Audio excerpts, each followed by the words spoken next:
আসসালামু আলাইকুম। আমি মিতু ব্লগ থেকে মিতু বলছি। আজকে আপনাদের সামনে আরেকটি নতুন রেসিপি নিয়ে চলে আসলাম। আজকে তৈরি করব ডিম চপ। তাই আমি আলুগুলোকে প্রথমে কেটে নিচ্ছি। আলুগুলোকে বড় বড় দিলে সিদ্ধ হতে দেরি হয়ে যায় এবং সিদ্ধটা ভালো করে হয় না, তাই আমি প্রথমে আলুগুলোকে কেটে নিচ্ছি। আমার আলুগুলো কাটা শেষ। এখন আমি আলুগুলোকে সিদ্ধ বসিয়ে দেব। আমার আলুগুলো সিদ্ধ করা হয়ে গেছে। এখন আমি আলুগুলোকে ম্যাশ করে নেব। সবাই একটু চেষ্টা করবেন আলুগুলো হালকা গরম থাকতে ম্যাশ করতে, তবে আলুগুলো সুন্দর করে ম্যাশ করতে পারবেন। একটু ঠান্ডা হয়ে গেলে আলুগুলো বেশি ভালো করে ম্যাশ করা যায় না, প্লাস আলুগুলো গুটি গুটি থেকে যায় এবং চপটাও খেতে ভালো লাগে না। আলুগুলো যত সফট হবে ম্যাশ হবে আর চপটা খেতেও তত ভালো লাগবে। তাই সবাই একটু চেষ্টা করবেন আলুটা হালকা গরম থাকতে যেন ম্যাশ করে নিতে পারেন। এখন আমি দিয়ে দেব মরিচের গুঁড়া, আগে থেকে ভাজা মশলা, পরিমাণ মতো লবণ। এখন আমি সবগুলোকে মিক্স করে নেব। ভালো করে মিক্স করে নেবেন, হাত দিয়ে চেপে চেপে ভালো করে মিক্স করে নেবেন যাতে মশলাটা সবগুলা আলুর সাথে মিশে যায়।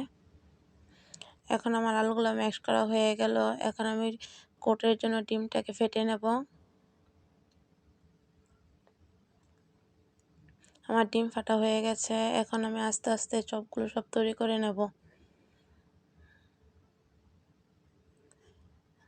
আলুটাকে ভালো করে চেপে চেপে নিয়ে নেবেন যেন আলুটা ছুটে না যায়, নয়তো ভালো ভালো করে চাপা না হলে ভাজার সময় আলুটা ছুটে যেতে পারে। তাই আলুটা ভালো করে চেপে চেপে নেবেন যেন কোনো দিক দিয়ে ছুটে না যায়।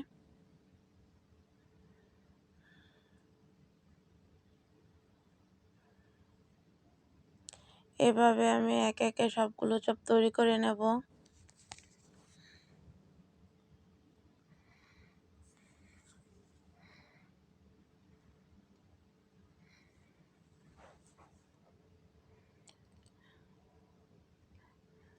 ভালো করে চপগুলোকে তৈরি করে নেবেন। এই যে আমার সবগুলো চপ তৈরি করা হয়ে গেল। এখন আমি এটাকে কোট করে নেব। প্রথমে আমি ডিমে চুবিয়ে ব্রেড ক্রামে দিয়ে দেব।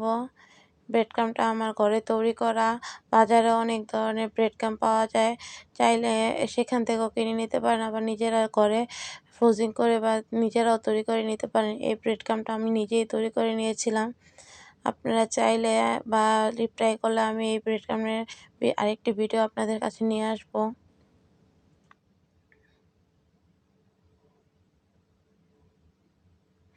আমার সবগুলো চপ তৈরি করা হয়ে গেল এবং কোট করাও হয়ে গেল। এখন চলে যাব চুলায়। আমি আগে থেকে প্রায় প্যানের ভিতরে তেলটাকে গরম করতে দিয়েছিলাম। তেলটা যখন একেবারে হাই হিটে গরম হয়ে যাবে তখন এই চপগুলো দিয়ে দেবেন এবং চপগুলো দেওয়ার পরে গ্যাসের পাওয়ারটা লো করে দিবেন। হাই হিটে ভাজবেন না, তবে চপটা সুন্দর হবে না এবং মচমচা হবে না, খেতে ভালো লাগবে না।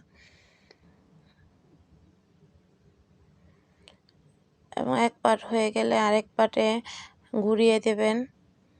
আমার এক পাট হয়ে গেছে, তাই আমি অন্য পাটে ঘুরিয়ে দিচ্ছি।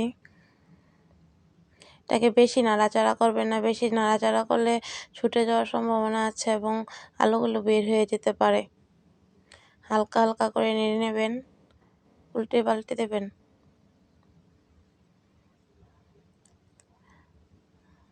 বেশি নাড়লে চপটা নষ্ট হয়ে যেতে পারে এবং আলুগুলো বের হয়ে গেলে খেতেও ততটা স্বাদ হবে না এবং তেলে ভরপুর হয়ে যাবে। আমার চপগুলো প্রায় ভাজা সম্পূর্ণ হয়ে এসেছে। এখন আমি নামিয়ে নেব। নামিয়ে নিলাম। দেখেন আমার চপগুলো দেখতে কত সুন্দর হয়েছে এবং কালারটাও কি জোশ এসেছে। ভিডিওটি ভালো লাগে থাকলে একটি চ্যানেলটি সাবস্ক্রাইব করে দিবেন এবং একটি লাইক করে দিবেন। আল্লাহ হাফেজ।